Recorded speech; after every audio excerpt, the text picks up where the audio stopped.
अस्सलाम वालेकुम, welcome to my channel. तो आज मैं बनाने लगी हूँ रशियन सैलड। इसके लिए जो इंग्रेडिएंट्स चाहिए वो ये हैं। ये मैंने ली है यहाँ पे 1 कप मैकरोनी, ये शेल मैकरोनी है। 1 कप पाइनएप्पल्स, हाफ़ कप मैंने लिए हैं मटर, इसको मैंने बॉईल कर लिया है। हाफ़ कप मैंने लिया है रेड बीन्स, इसको भी मैंने बॉईल कर लिया है। इसके अलावा चाहिए 2 सेब, और यहाँ पे ली है मैंने हाफ़ कैबेज।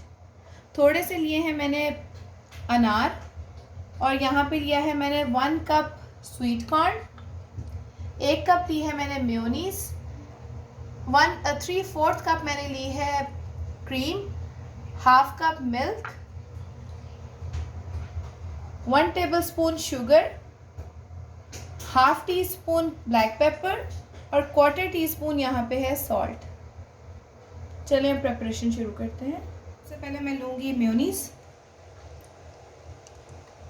ये क्रीम, मिल्क, ब्लैक पेपर, चीनी, सॉल्ट। अब इसको मैं मिक्स कर लूँगी। अब ये सारी चीज़ें अच्छी तरह मिक्स हो गई हैं। अब मैं इसमें बाकी इंग्रेडिएंट्स डालना शुरू करती हूँ। ये एप्पल्स, मैक्रोनीज, ये peas, pineapples, sweet corn, red beans, cabbage. सब चीज़ों को अच्छी तरह से मिक्स करती हूँ और फिर आपको फाइनल रिजल्ट दिखाती हूँ इसका।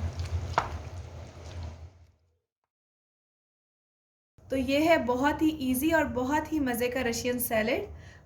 ज़रूर ट्राई करें। Okay, take care of yourself and my channel. अल्लाह हाफ़िज़।